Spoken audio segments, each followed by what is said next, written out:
Hello! Big news from our friends over at DistroKid. They now have an app. This app works on iOS and Android, of course, and it's available in the Apple Store and Google Play stores and all the stores where you buy apps. Go check it out. It's got a lot of cool features. You can upload new releases, you can get notified when you've earned royalties. Awesome. You can withdraw from the app via push notifications. A little dangerous for me, but rad. Anyways, go check it out. It's all at distrokid.com/app. And don't forget, you can still get 30% off your DistroKid account by going to distrokid.com/VIP/tour stories. Have a great one. We would like to celebrate our friends and supporters over at isotope.com. Fine makers of audio software for repair, mixing, and mastering.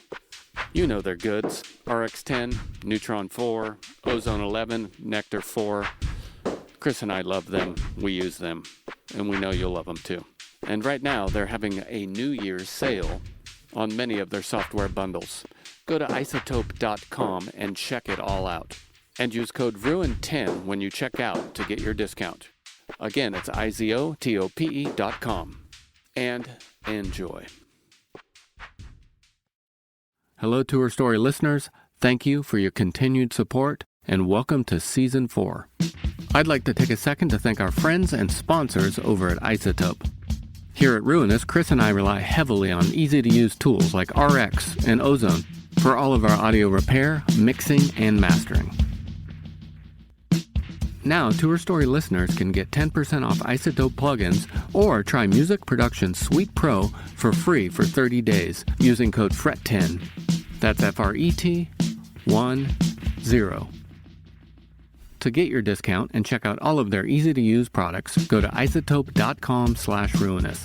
That's izotope.com/ruinous and use code FRET10.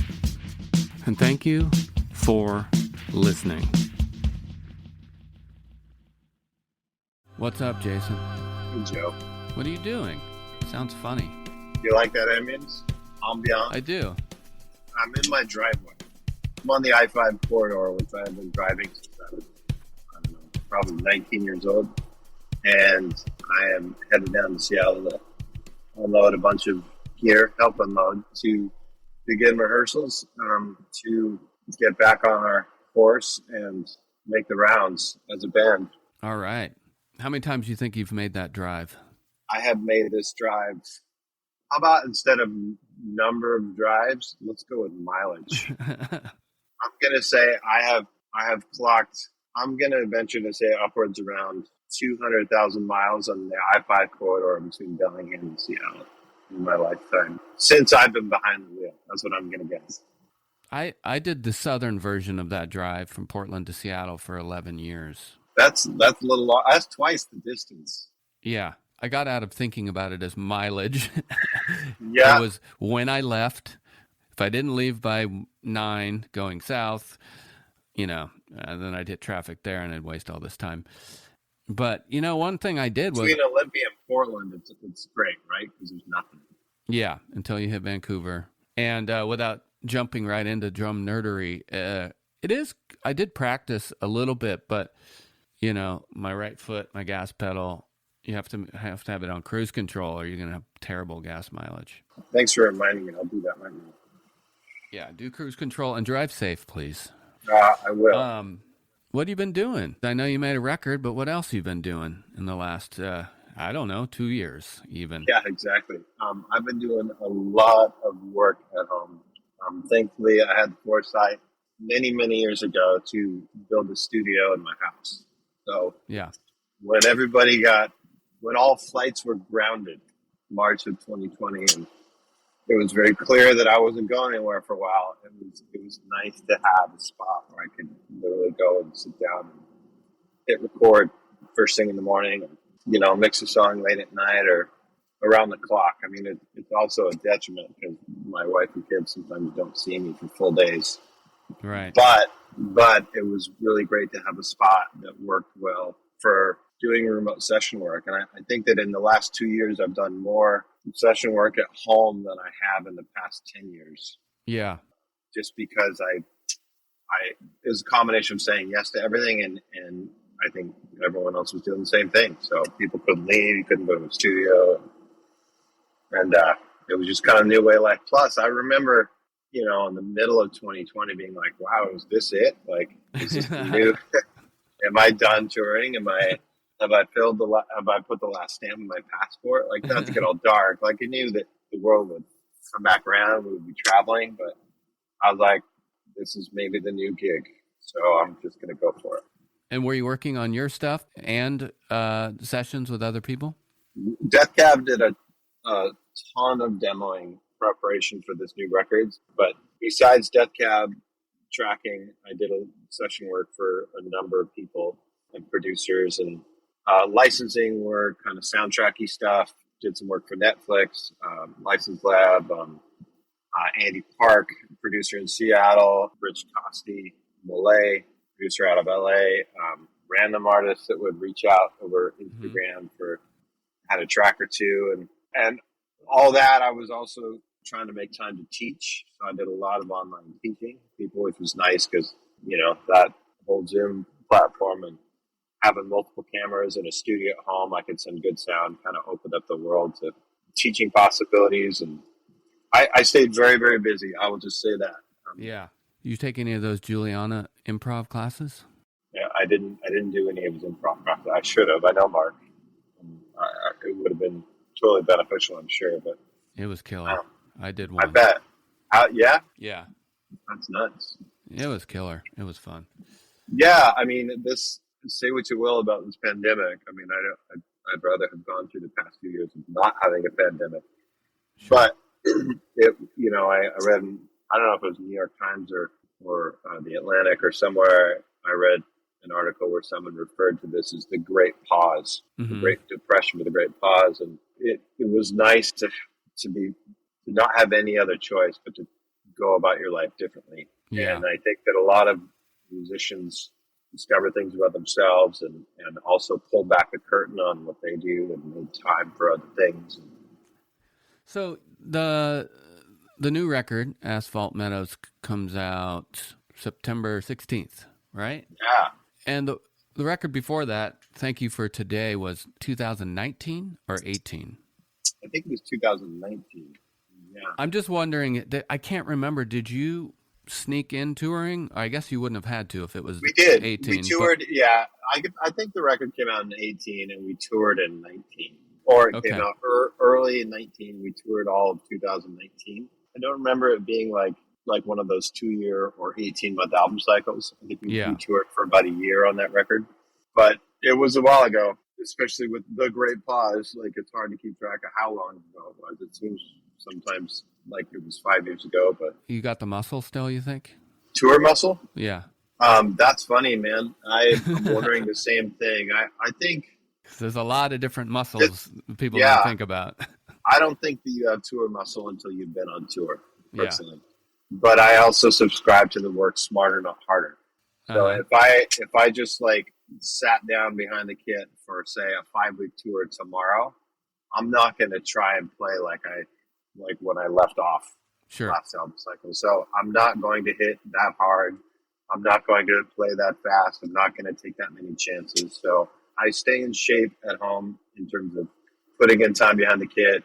Like I said, a lot of recording, but there's nothing like that, as you know. Yeah. Most of the people listening, that tour muscle that happens. You know what? I also think it's not just tour muscle, it's tour calibration. I think that we learn to be hyper efficient and economical behind the kit in a live setting, but the only way you get there is by playing night after night, week after week, especially in an exhausted state from all the travel that we have to do. Yeah, that's my first thought on that sort of thing and being in shape for tour is responding to general fatigue and then playing a show. Very true. And you and I have both been on a crazy travel day and all of a sudden wound up in the Southern Hemisphere and it feels like there's cinder blocks on our feet and no one's playing in the right tempo. It's insane. It's like survival. But the good thing is when you're with your band, you're all in the same boat. So even though it feels crazy, you're not alone. And it's like survival. I don't have any real recipes or cures or snake oil for that I don't solution. either. It seems to be different every year. For me, it's like, do I, if it's as simple as running, and then sometimes it's like, maybe I should run less. Maybe I should do this. I've been playing pickleball on tour. That's awesome. Yeah, I think anything that gets blood flowing and moving on tour is really important. Well, you've got to be psyched either way, right? You're going to play a bunch of shows now. I am, and I'm, it may sound cliche, but to say I'm thankful to be able to go out and play music is an understatement. Yeah. We've missed it. We've done a handful of shows throughout this pandemic. Yeah. And despite being fatigued or, out of practice, none of that mattered. It was just awesome to get up there and play. There was no judgment. Everybody was just psyched. And we'll be out in July for a handful of shows. And then again, as you mentioned, in mid-September, a new record comes out. We'll be supporting that for a good 5 weeks in the fall. All right. Well, in the meantime, I'd like to play Roman Candles. Sound good? Do it. It's been a battle just to wake and greet the day. Then they all disappear like sugar in my coffee. A hint of sweetness, but the bitterness remains. The acidity devouring my body. But I am learning to let go of everything I tried to hold too long, 'cause they all explode like Roman candles. I used to feel everything like a flame. Now it's a struggle just to feel anything. To feel anything. I watch the world from a window on a hill. Everyone moving as I'm standing still. I'm standing still. But I am learning to let go of everything I tried to hold too long, 'cause they all explode like Roman candles.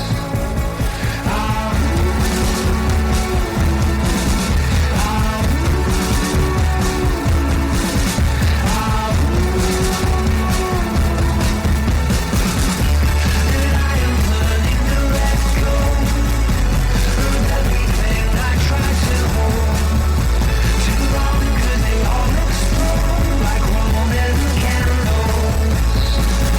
Like Roman candles.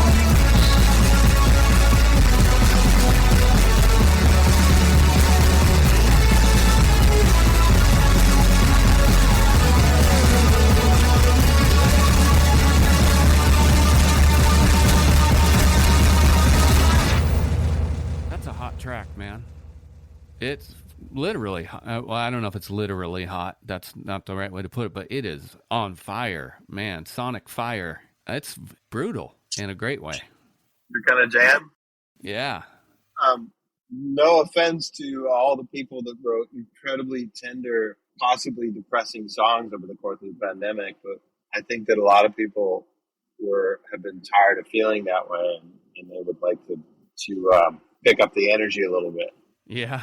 That was the MO with having kind of the first look or the first sneak peek of the record, was to just be like, hey, we haven't been hanging our heads too low. Like, we've been really fucking furious about, making music, and we cannot wait to get back out there. So here you go. And that was a good statement, 2 minutes long or whatever. And boom. And it is hot. Like, everything's hit hard. Like, everybody's smashing their instruments. It's like it's a catharsis in a way of like, so ready to get back out. Just that kick drum pulse is, I don't even know what it reminds me of, but it reminds me of something equally as aggressive, and it's probably some can thing or something. And there's so many great layers. There's those layers of percussion. I got in there as a drummer kind of deep. There's all kinds of stuff on there. Yeah, well, there's the main kick drum pulse is like I think that sort of set the bedrock of the song. We used it a Soma Pulsar drum machine and just destroyed the tone. And then I just doubled that with the kick drum on the floor, and then me fisting toms and snare drum, and I'm crashing as many things as I can. And at home, some of those crashes that you're hearing, like when that first those kind of sonic youthy guitars come in, like in the third pass or phrase of it, there's a really big like distorted sounding crash that's like a 22-inch Keplinger stainless steel. Right.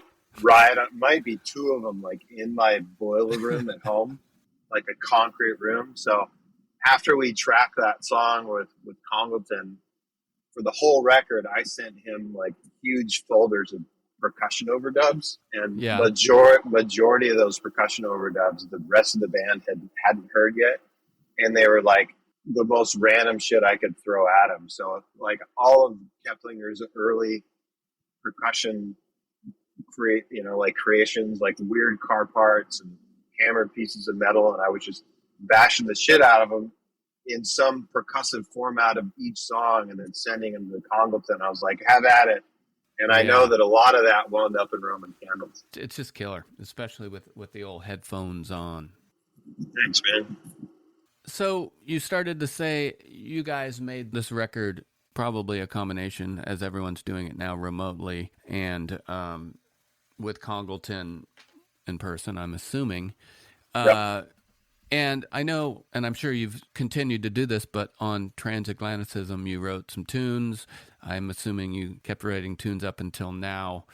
But do you guys have a general process for writing? Do you pass stuff around? Does someone give you an entire song and you add your instrument to it? Yeah, so this time around, Ben has traditionally kind of written the lion's share of demos. But this time around, especially with the pandemic, he was just feeling isolated, as they all were, and idle. And he's like, I got this idea. Let's do like a round robin version of demoing. So somebody starts a track on a Monday, passes it to another person on a Tuesday, with 5 people in the band. That's, a seed that begins on a Monday, and someone delivers a mix in their final parts on a Friday. And every time we pass the song, you have free license and full editorial, purview to do whatever you want with the track. So sometimes whatever started on Monday was unrecognizable on a Friday. Oh yeah, cool.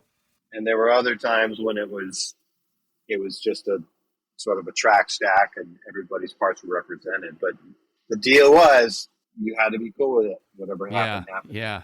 And that really yielded some pretty amazing results. And Ben had already written a lot of songs, and probably starting back in 2018. But there's one song on the record, it's called Fragments from the Decade. Zach and I ended up coming up with this jam at Jim Eno's studio in Austin on a day off. So he and I just wanted to go in and do some recording. And that song, I think, was from 2015, and it's on this record. So, and that's not to say like we ran out of ideas and we were digging deep for whatever we could demo-wise. That's just a song that ended up becoming part of this process. However, what I was going to say is, I think as a band, we were close to 100 songs demoed for this record, and oh my God, really? Maybe as many as half of those went through the round robin, or a little less went through the process of like weekly demoing. So this album has been filtered down and like prepared and considered and thought about throughout this whole pandemic. Yeah. And it passed, all of our tests, and got the songs that made the record are ones that everyone decided should be on the record. It was hard to, save some other stuff for a rainy day. But collectively I can honestly say we all agreed on the tracks that made this record being the best of all those songs.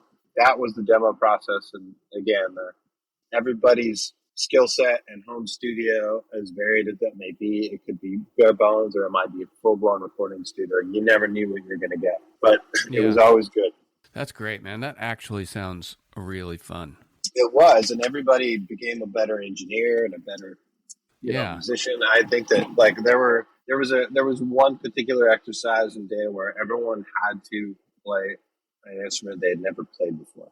So I think that I started that week, and I ended up borrowing a friend of mine's Paloma, which is like this Indian sitar-like guitar, and I made a loop to like sort of hang the piece of music on that was me like tapping the pickups of the guitar and fucking with it through some plugins, and then I wrote a whole song around it. And there was 3 or 4 songs that I contributed, maybe more than that, musically. Like I wrote the bed of music, and none of them are on this record, but they may be on future record.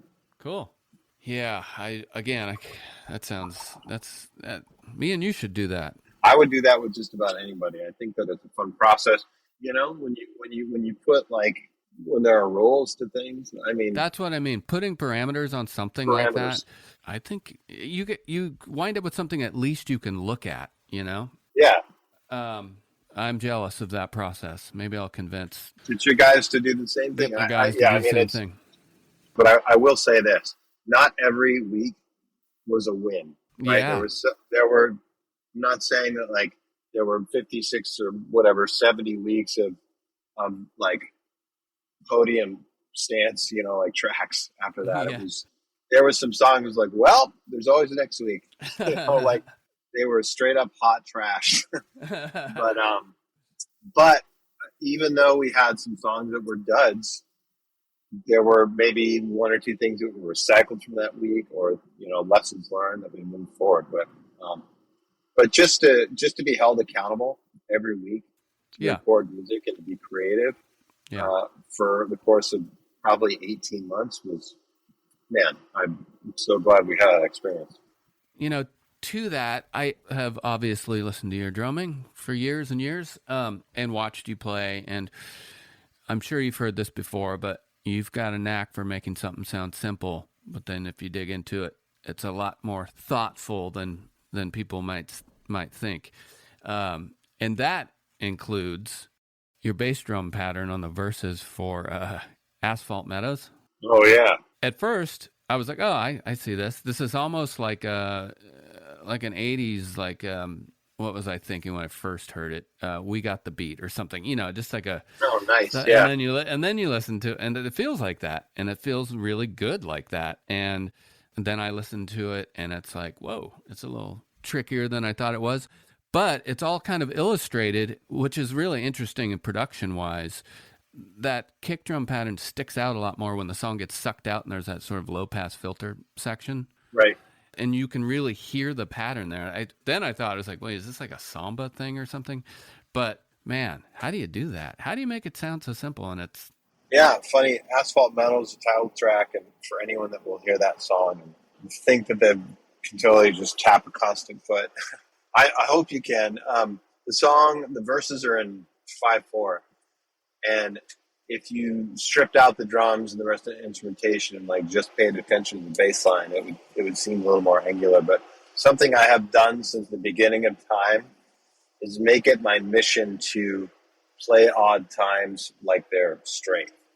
And that's why there's a backbeat that just travels right through the song, but the bass drum is following and sort of phrasing what Nick is playing on the bass. It's a simple pattern. It's just the 1 and the 3 of a 5 count. So 1, 2, 3, 4, 5, 1, 2, 3, 4, 5, 1, 2, 3, 4, 5, 1, 2, 3, 4, 5, 1, 2, 3. That's it. While just keeping time, playing 8 notes in the hi-hat and constant backbeat on the snare drum. And it's just an exercise from years of running across playing odd meters within 4/4 time. It's not that complicated, but I'm glad that you said that at first it seemed fine, and then it became more apparent that there's more to it. Because again, it's supposed to appear less complicated for people that aren't to play fusion, if you will. Not that it's a fusion track, but you can make odd times feel as odd as you want, but that does nothing to bring the general public into your music. So if you want to like put out your hand and like welcome people onto the dance floor or whatever they're doing, it should be accessible.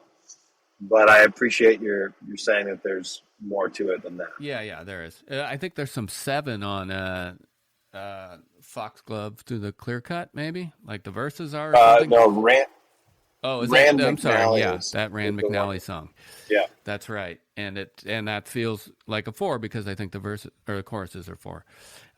Something like that.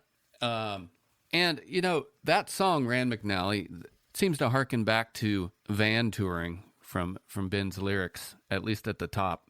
Yeah. And maybe the kind of touring we all used to do earlier in our lives. And fortunately, at least you and I know, have been able to tour a little more comfortably. But lately, I have been thinking, what do I miss from that? And I don't miss much from it because I like to rest, and it wasn't bad.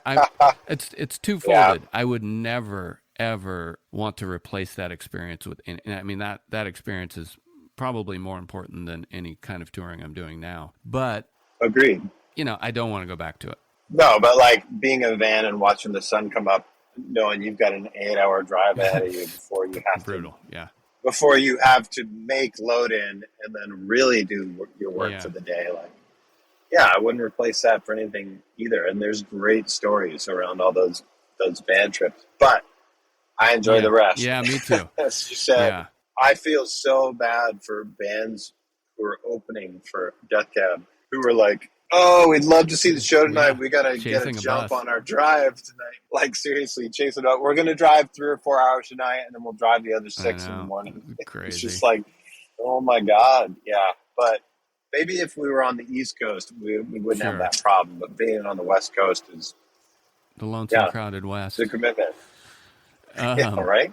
But the one thing I was thinking about the other day is, and this is definitely on me, and I doubt that you have this, but every once in a while I get out of touch with my drums on the kind of touring I do now versus back then where I was not only like setting them up and everything every night, but carrying them and then naturally I'm just, I'm paying attention to my drums and I'm really in touch with them, and I can let weeks go by without doing anything but just going and sitting down and playing my drums. Again, fortunate.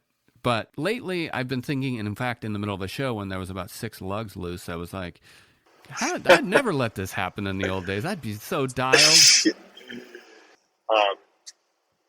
You and I may differ in this department. Yeah. I have a nickname, CJ, that's been given to me by my crew because I'm known as Crew Jason. Because I am so much of a hover and hands-on tour, and it's even been like a point of discussion with the band. Like, look, dude, we get that you want to be on the deck and set up gear and put your cases, but if you get hurt, like, we're not playing the show, so you should have a drum tech. But this goes back to me being the kid with all the catalogs, and like obsessed with actual item numbers before I had my first music store job at 19 years old.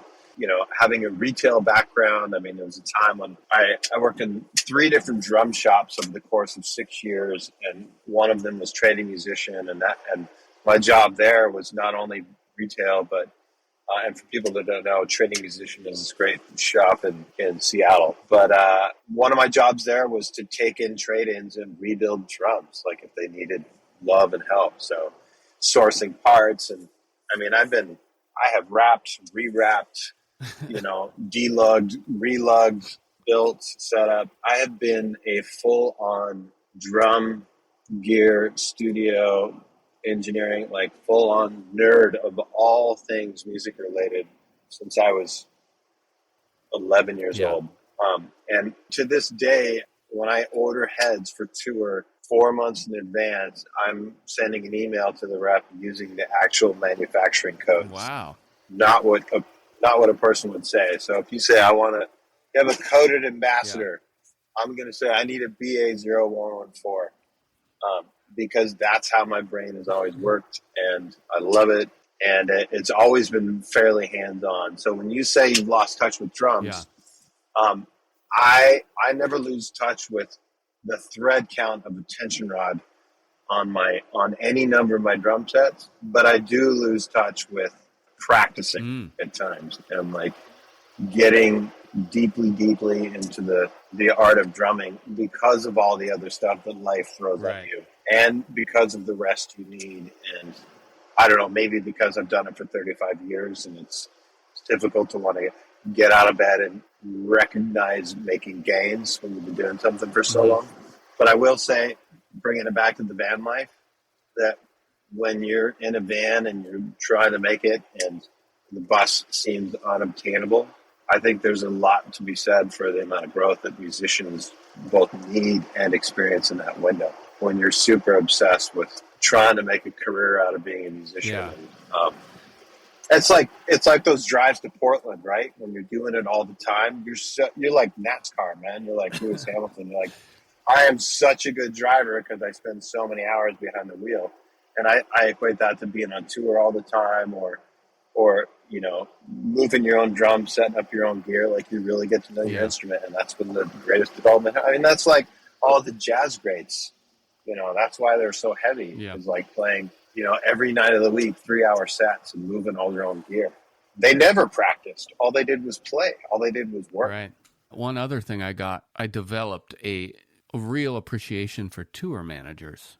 Yeah, right. And I just think the best person on the road is the tour manager.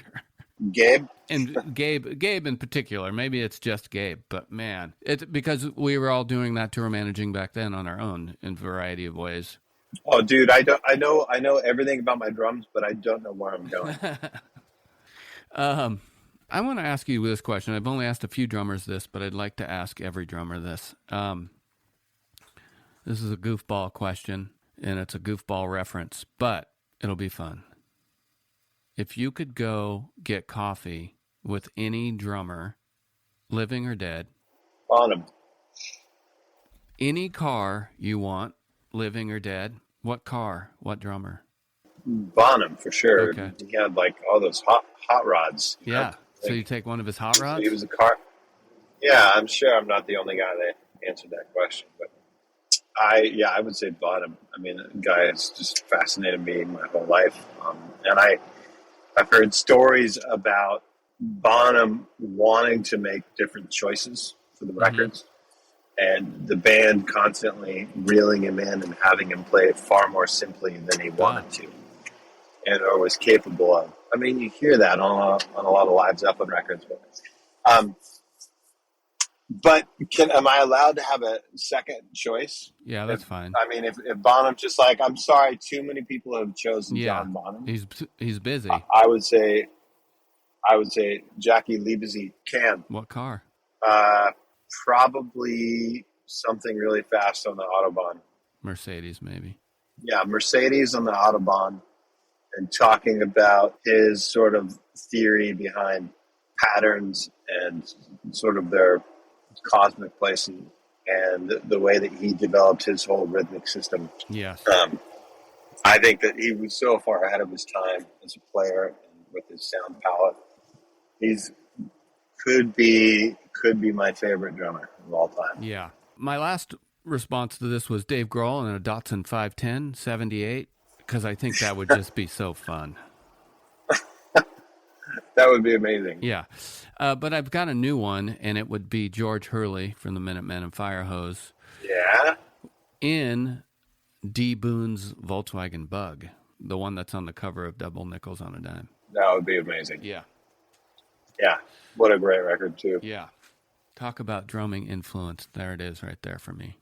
Well, hey, man, I'm going to let you go. Congrats on this record. When you get out there, travel safe. I hope to see you in a parking lot somewhere in the back of a venue or that'd be great. at an airport. Another Bottle Rock or San Francisco. Yeah. I'll teach you how to play pickleball. Instead of running, we'll play pickleball. There you go. Right. I do remember the run. I'm down for pickleball. I might be fiercely competitive when it comes to pickleball. So if I get hurt on your watch because you draw the competition out of me, it's on you, buddy. Okay, that's fine. All right. Well, hey, thanks for talking to me. Hope to see you You somewhere bet. out there. Take care. All right, bye. Bye.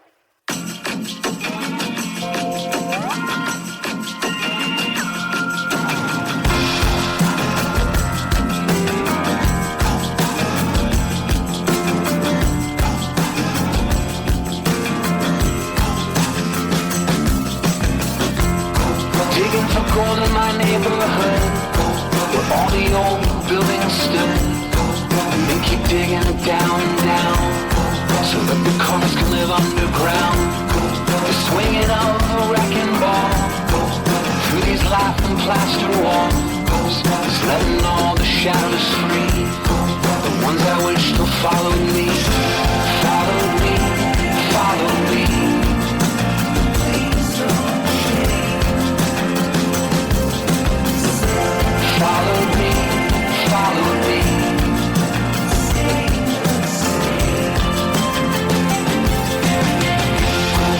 I remember a winter's night, a kiss beneath the street lamp light, outside our bar near the record store, that have been condos for a year and more.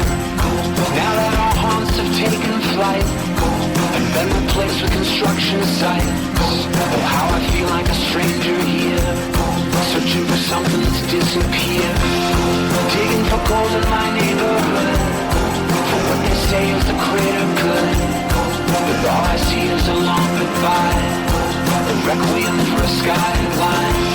It seems I never stop losing you, as every dive becomes something new, and all our ghosts get swept away. It didn't used to be this way, be this way, be this way. Please don't change. Be this way, be this way.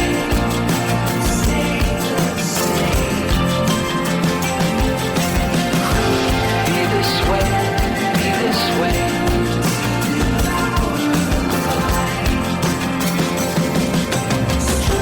Be this way, be this way.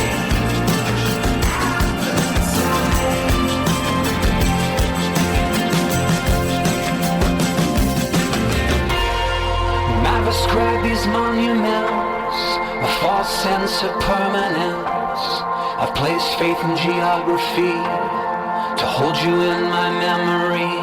I'm sifting through these wreckage piles, through the rubble of bricks and wires, looking for something I'll never find, looking for something I'll never find.